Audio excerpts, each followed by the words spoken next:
Hello, hello, hello. I am Kim Coles, and I am happy to introduce to you one of the Wisdom Gifts book authors. I'm about to tell you all about Deborah Bonaparte. I'm going to bring her on, and we're going to talk all about Deborah Bonaparte and her chapter and what she's doing in the world. So, born and raised in Detroit, Michigan during the Civil Rights era, Deborah Bonaparte, with her family of 8, spent many summers in Western Michigan. Her siblings, their pets, and art provided grounding. Following high school graduation, she enrolled at Western Michigan University, that's WMU. Following traumatic incidents there, she left to redirect her focus. While refocusing, Miss Deborah fell in love, got married, and had her son. Post marriage, she raised her son with a hawk like demeanor to minimize his exposure to inhumanity. Now, being outspoken, corporate work did not work for Deborah Bonaparte. Accepting jobs so she had an easier access to her son included work as a farm manager, substitute teacher, server, cashier, a restaurant owner, while catering to her free spirit. After induction into the Phi Theta Kappa and the National Dean's List, Deborah re enrolled at WMU and 18 years after first stepping on that campus, graduated with a Bachelor of Science degree. Other accomplishments include a board of directors executive position for a local cooperative, the American Red Cross, and a paralegal certification from Emory University. Right now, she lives in Georgia and she enjoys art, travel, tinkering, and pickleball. Please welcome to the stage, Deborah Bonaparte. Hello, Deborah. Hi, how you doing today? I'm doing all right today. How are you? Good, good, good. Yes, I yeah. was so happy to have your voice in the Wisdom Gifts book. Tell me, what was it like to participate in this co-authoring experience and write your chapter? It was freeing. It was something that I had been contemplating for quite some time. I just didn't have. I feel like I didn't have the support that I needed. My chapter is a little bit. It's a little bit emotional. But yeah, no. When I got involved with your other session, and you came up with the book, and I pondered on it, and it was like, yes, yes, this is the time is now. It's a little bit overdue, but the time is now. But I had been thinking about uh, how I was going to deliver my information out. It had been some years actually, and then when you offered the opportunity, I saw that as a way to get it out. Well, thank you for saying yes to the opportunity, and thank you for saying yes to you. And thank you really for saying yes and opening the space for so many who have emotional stories. I mean, if you've lived as long as we've lived, you have emotional parts of your story. And Yes, yes. you were so vulnerable in taking us back and taking us to a time that was really difficult and challenging for you, and then taking us through to the woman you've decided to become today. And so, what would you say to anyone who has had an emotional part of any part of their journey? What's the wisdom you would have for them at this time? Right now, I would say don't give up. Um, there are many resources out here that are available that I found out. It's like every uh, step that I almost gave up, something appeared. This the whole analogy of when the student is ready, the teacher will appear, and that has happened to me time and time again throughout my life. Um, and the teacher is not always human. It could be, in my case, it was pets. It was, oh my gosh, the wind. It was, being uh, from an early age being a spiritual believer. Um, and I didn't know what it was called. I just knew that when I needed help, it was there. Mm. So, but yeah, the wisdom would be at this point is don't give up. There are resources out here. There are people that are, in my particular case, that are outside the family that can assist you. Um, you know, But it was both for me. It was inside and out. Inside as far as siblings and stuff, but outside also to other resources and what I call escapism uh, entities that were there for me. Hmm. Mm.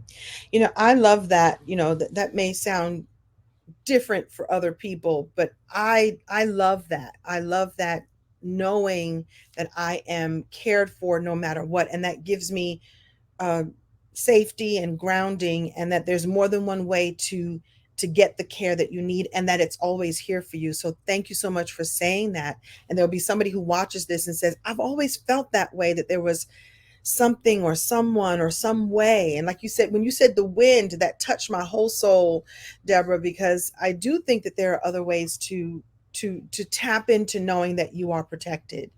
And Yes. your story in particular goes into your childhood, and so children don't know that they have access to that. So what kept you grounded at that time? Because now you can look back at your life and go, oh, I was always supported. Oh, there was the wind and spirituality and pets and entities that were there to support me. But what would you say to someone to nurture their children now, to understand that that's true for them now? Um, I would say definitely. Uh, how can I word it? Um, I guess now it would be the analogy of there's always something bigger than yourself. Mm. Um, what I found out later in life was that your parents are human. They're not gods. And early on, I felt like they were gods. And if you read the chapter, you'll know further what I meant. But a lot of children early on hold on to that God, that their parents are God. Anything they do and say is ordained from God, and it's not. Um, they are human. They make mistakes. Um, in my case, there was a lot of self protection there, of themselves. Um, so but even at an early age, I always felt like something is not right. This relationship here is not right. It's not what I would call kosher. It's not. Mm-mm. It's so I knew in my gut, in my spirit, I knew that I didn't necessarily know how to piece it together. And even now, there are still some things that I'm still trying to piece together, but it's not so much anymore. It's I'm in the process of extending grace, Mhm. um, and letting go, and because I'm sure as a parent, I'm sure I made some mistakes. I told my son, if you had me as a mother, you need some counseling. So you know I probably didn't tell him again, but no, excuse me, I'm very cognizant of now of making people extending grace Mhm. is what I would tell people, and telling uh, parents now raising their children. Um, and one thing uh, that my parents didn't do was apologize, to say they're sorry for some of the things and I never, and maybe that was something in that era Mm. that parents just didn't believe in apologizing to their children. And I think that um, also feeds into this whole thing about your parents being gods. Mhm. Um, so I would tell anybody raising their children now, watch for signs like I did with my son. I was constantly. I mean, there are some signs that I did miss with him naturally because you're not with him 24/7. Right. Um, but teach your children, if nothing else, to believe in themselves and believe in their decisions, and that's something that I um, instilled in my son from a very early age. A matter of fact, I told him at one time, believe in yourself, trust in yourself, follow your gut instincts, even if I say something that Oh, you disagree with as a mother. and Oh, that's tough.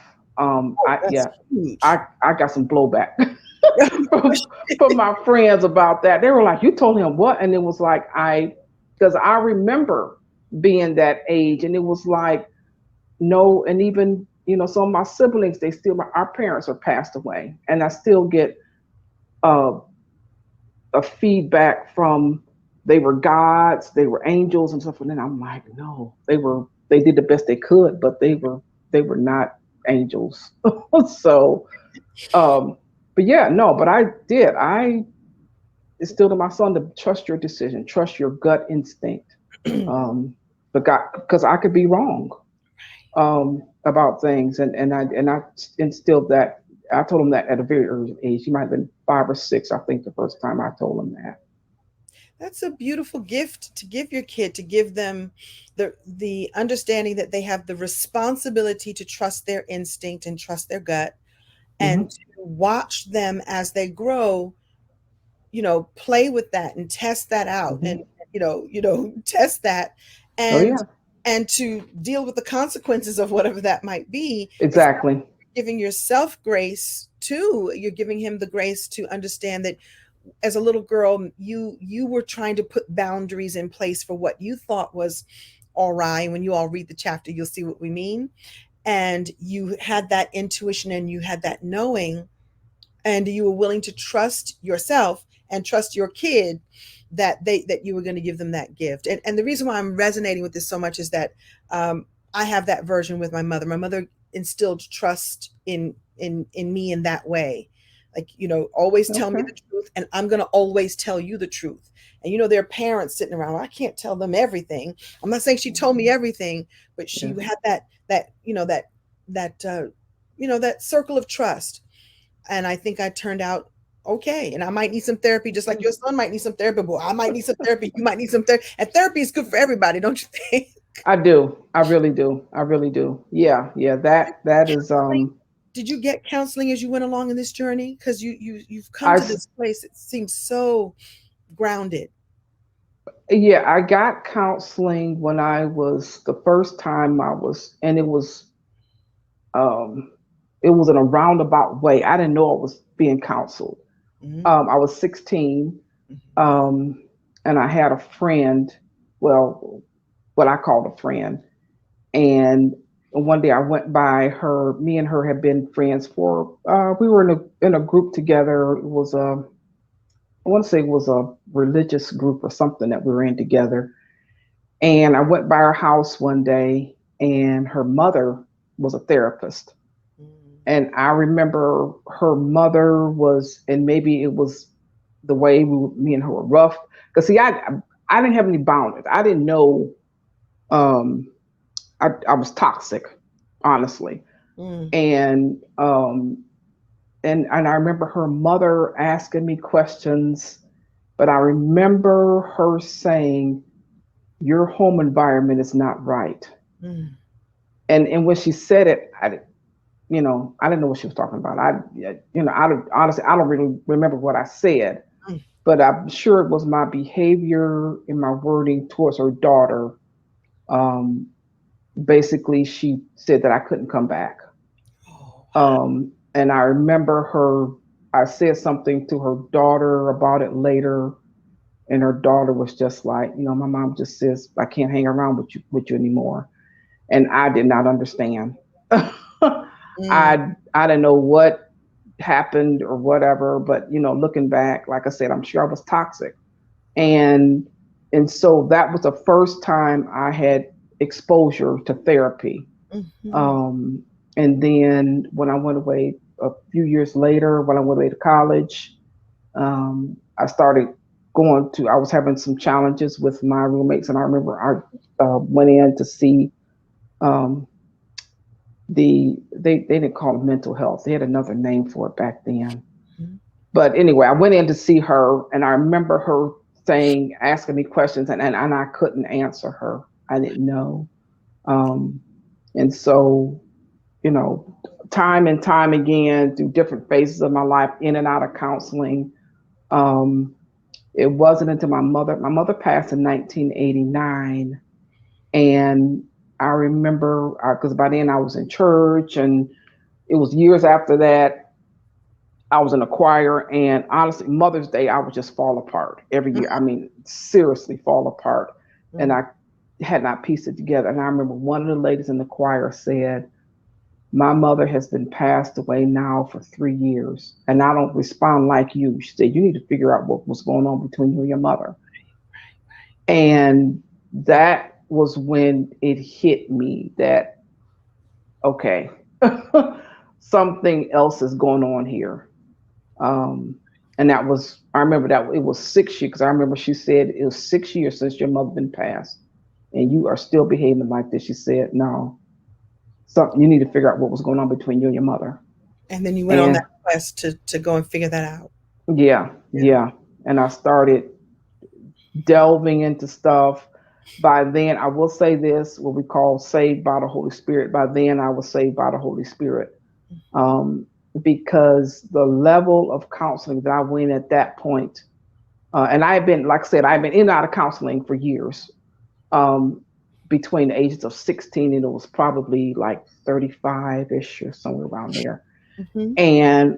And when she said that, when I went back to counseling, when it hit, because in counseling you're gonna hit a plateau. You know, Yeah. the first, you can kind of fake your way through the first, the first few times you go to therapy. I would probably say, 5 or 6 times you can kind of baffle and fake your way through it. Then you got to Um, delve deep. Then you got to go. yeah, Yeah. when Yeah. it started getting deep, real deep, um, before, that's when I would stop. I would just stop, and then uh, some of the stuff, uh, and I explained it in the chapter a little bit. A lot of times you don't realize that you were, uh, in my particular, I would call emotional abuse, Yeah. until after your parents have passed away. Right. Because I kept trying to go back to my mother to get some explanation or try to get some understanding, and you're putting yourself back in, because she was not willing to deal with. And it was one of the things later on one of my therapists said when I was asking about delving into situations with my parents.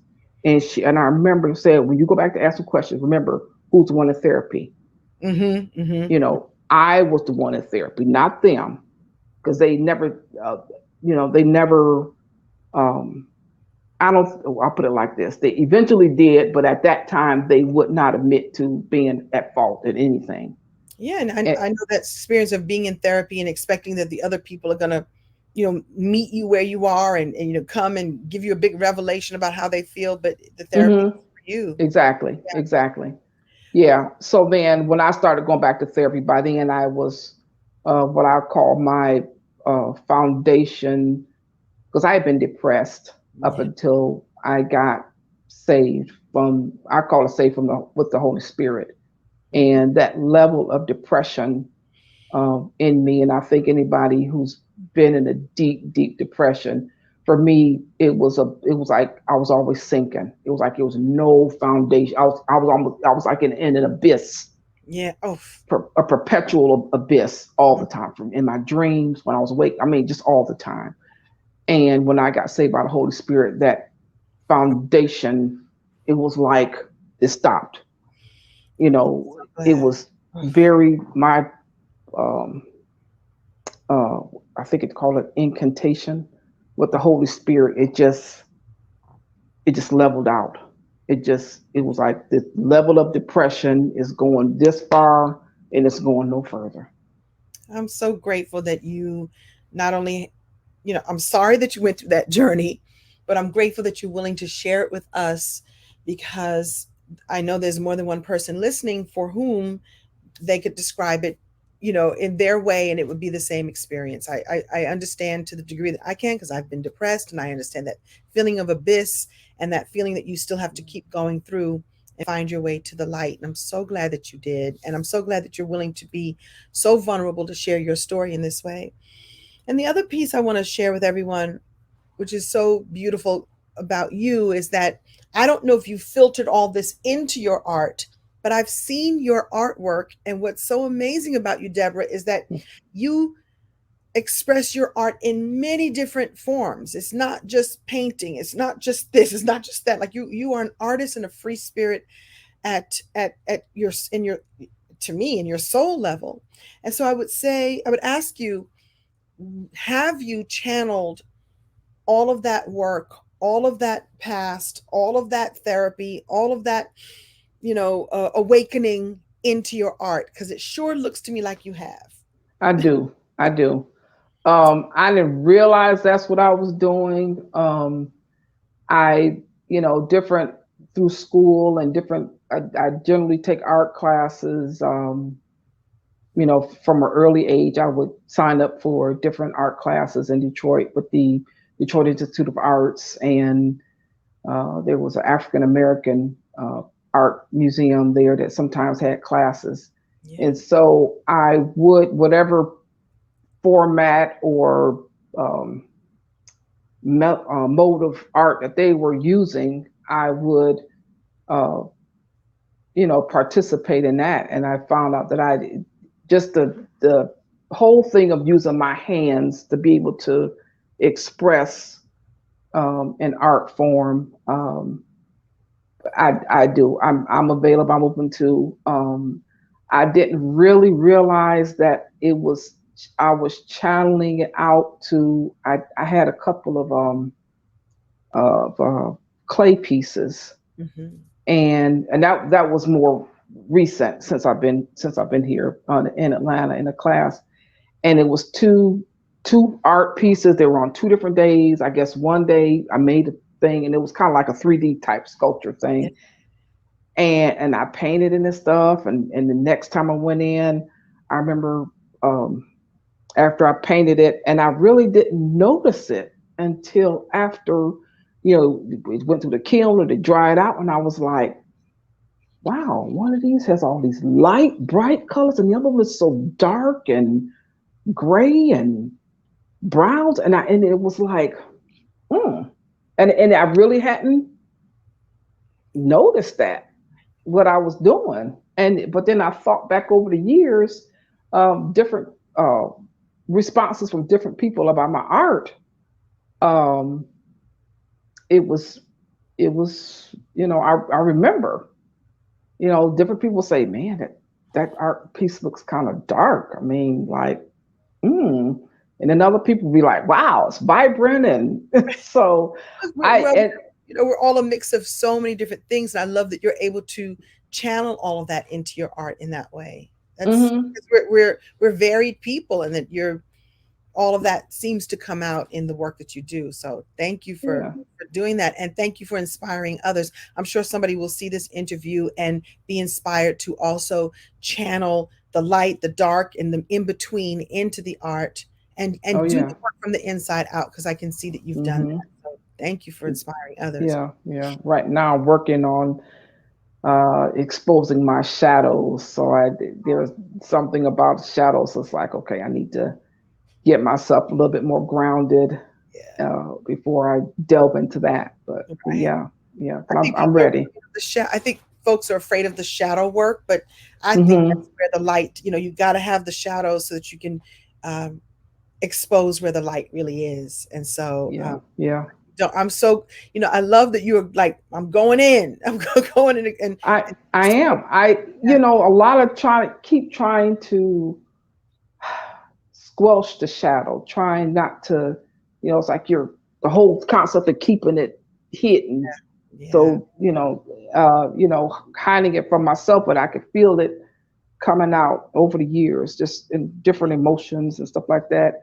And I'm ready for it. I'm ready to um, I've been doing a lot of therapy and other kind of works, tapping and yoga and exercise, and I've found other ways to get those things out. So I'm ready for the shadow process to be able to, because if I'm gonna um, convey this stuff to other people, right. I need to know where my limits are, where my passions are, um, where my interests are, and on a right on an emotional level, on a much deeper level. Right. This And particular, I'm ready for that. I'm ready. sorry about that. I cut you off there. You are ready for it and you're ready to teach it to others. And that's the exciting part. You have a YouTube channel that's coming, right? Or that's already here called I wrote down the, Yes, it's it's called Radical Health Series. and are you talking about some of these kinds of things on the Radical Health series on YouTube? I am. I just started the channel. My goal is to interview people, to have some stuff on my own, but also to interview people who are, the name, the implication of the name is the the goal, Yeah. the of where you're going. The solution doesn't have to be that radical. Um, I found some solutions in my life on things, and it was Hmm. very simple tweaks. Wasn't this whole outlandish? And I have activist background, so I'm used to being out there on the street and hollering and yelling and Mm, rallying and marching and all kind of stuff. Uh, but it doesn't have to be to that level, because one thing I found out from being an activist type situation, if you going into that, you have to know your boundaries then too, sure. because a lot of times you get, especially when people find out that it's a popular movement and they start coming in with their agenda. Hmm. If they're organized and uh, working in a group or a team, a lot of times they can overtake a movement, Right. or what starts off as a movement. So a lot of that I had to back out of. Me and family members, sisters and stuff. We had to back out of that because a lot of times we would see the direction and stuff. It's like, no, that's not what we were about. And so the channel that I started is more of a, sometimes you have to pull back and get um, simple, Yeah. relatively simple solutions, and it can alter, like it's done for me in my life. Simple stuff that can alter direction um, Right. Well, towards I your think that, better right. health. I think that the radical piece can be loud or it can be as soft as a whisper, but Yes, still just as impactful. yes, Thank you so much for willing to be vulnerable. That's impactful. Willing to share your truth, which is impactful, and willing mm, to create a space for others to learn and grow and find solutions for their radical, amazing health. So, oh thank yeah, you for your life as a beacon of light. So thank you, Deborah Bonaparte. And thank you for being yeah. a part of this book and sharing your wisdom. I know that it's going to change lives and at least open up the door to somebody going, let me go walk on in there and see what's in there and be willing to look at something in a different way. So thank you so much for Yeah. your vulnerability and your grace, Madam Deborah Okay. Bonaparte. Thank you. All Thank right. you. And I also wanted to add, I'm working on a master class right now for it's actually for survival Mm. um, of. I had an accident about 2 years ago, and I'm working on that master class to go through the process of what I did for my healing, which is just it's another part of feeling worthy enough Mm. to go through the process and uh, you know work on improving myself, that telling myself now that I'm worthy of that. Indeed. So Indeed. How can people find you and find out more about this work when you're ready to share it? yes, it'll be on the YouTube On channel the YouTube channel. All when I'm right. So ready. we'll make sure we The link Radical that Health series. and find you and learn from you and grow with you. Deborah Bonaparte, thank you so much. Thank you for being a part of the Wisdom Gifts experience and more to come, I'm sure. All right, thank you for the offer, appreciate it. Thank you. Thank you.